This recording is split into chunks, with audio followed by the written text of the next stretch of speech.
6 જુલાઈ બુધવારના રોજ ભગવાન જગન્નાથની 139મી રથયાત્રા નીકળવાની છે, ત્યારે તડામાર તૈયારીઓની સાથે સુરક્ષાનો ચાંપતો બંદોબસ્ત ખડકી દેવામાં આવ્યો છે। રથયાત્રાના આગલા દિવસે સાંજે મુખ્યમંત્રી આનંદીબેન પટેલ વિશિષ્ટ પૂજા આરતી કરશે, જ્યારે રથયાત્રાના દિવસે સવારે 4 વાગે મંગળા આરતી થશે, જ્યારે સવારે 7 વાગે આનંદીબેન પટેલ પહિંદ વિધિ કરાવી રથયાત્રાને પ્રસ્થાન કરાવશે। 6 જુલાઈ બુધવારના રોજ ભગવાન જગન્નાથજીની 139મી રથયાત્રા નીકળવાની છે, ત્યારે તડામાર તૈયારીઓની સાથે સુરક્ષાનો ચાંપતો બંદોબસ્ત ખડકી દેવામાં આવ્યો છે।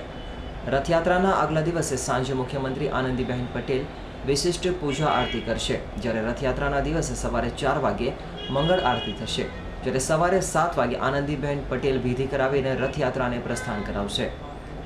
રથયાત્રામાં 18 ગજરાજ, 30 અખાડા, 18 ભજન મંડળી, 3 બેન્ડ બાજા અને 101 સંસ્કૃતિની ઝાંખી કરાવતી ટ્રક રહેશે। દેશભરમાંથી 2000 જેટલા સાધુ સંતો રથયાત્રામાં ભાગ લેશે। સાધુ સંતો સહિત 1200 જેટલા ખલાસીઓ રથને ખેંચશે। યાત્રા દરમિયાન 25,000 કિલો મગ, 600 કિલો જાંબુ, 300 કિલો કેરી, 300 કિલો કાકડી અને બદામ તથા 2 લાખ ઉપરના પ્રસાદી આપવામાં આવશે। સોમવારે સવારે ભગવાન જગન્નાથજી, મોટાભાઈ બલરામ અને બહેન સુભદ્રાજી મોસાળથી પરત ફરશે। ભગવાનના ગર્ભગૃહમાં પ્રવેશ તેમજ વિશિષ્ટ પૂજા વિધિ અને નેત્રોત્સવ વિધિ કરવામાં આવશે। મેયર ગૌતમ શાહ દ્વારા મંદિરના ધ્વજારોહણની વિધિ कराશે। से निकलेगी भगवान जगन्नाथ जी की इस ऐतिहासिक एवं सांस्कृतिक रथ यात्रा का एक विशिष्ट महत्व है। जैसे ही अहमदाबाद शहर में रथ यात्रा का नाम आता है तो लोगों में एक आनंद और उत्साह का वातावरण आ जाता है।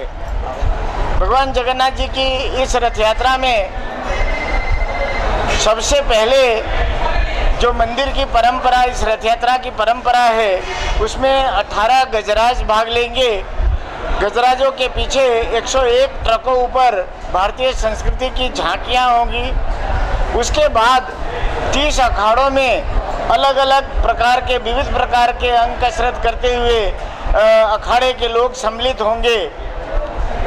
उसके बाद 18 भजन मंडलियाँ अलग अलग सुरों में भगवान जगन्नाथ जी को भजन सुनाते हुए रथ यात्रा में भाग लेंगे। उसके बाद भगवान जगन्नाथ जी का रथ नंदी घोष, फिर बहन सुभद्रा जी का रथ दर्प दलन और सबसे पीछे भगवान बलदेव जी का रथ तालत ध्वज रहता है।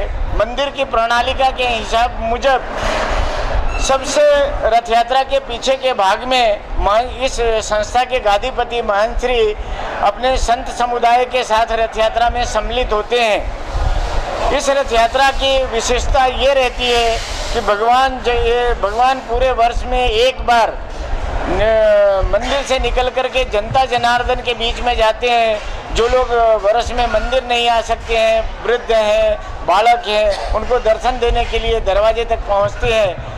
तीनों भाई बहनों की पूजा और शहर में एक साथ निकलते हो, ये भारतीय संस्कृति की सिर्फ और सिर्फ एक ही परंपरा है जहाँ तीनों की पूजा एक साथ में होती है। इस बार की रथ यात्रा की विशेषता ये भी है कि इस रथ यात्रा के साथ साथ ईद का त्यौहार भी उस दिन मनाया जाएगा।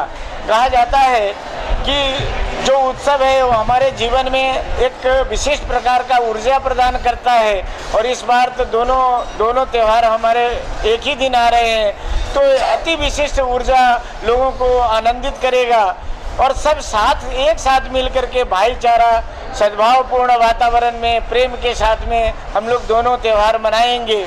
नगरजनों से भी नम्र विनती है कि जब भगवान खुद मंदिर से चल के आपके यहाँ दर्शन देने के लिए आ रहे हैं और इस त्यौहार को जब हम लोग लोकोत्सव की तरह मना रहे हैं, तो सही अर्थ में भाईचारा और सद्भावपूर्ण वातावरण में इस रथ यात्रा का आनंद लें और भगवान का आशीर्वाद प्रदान करें।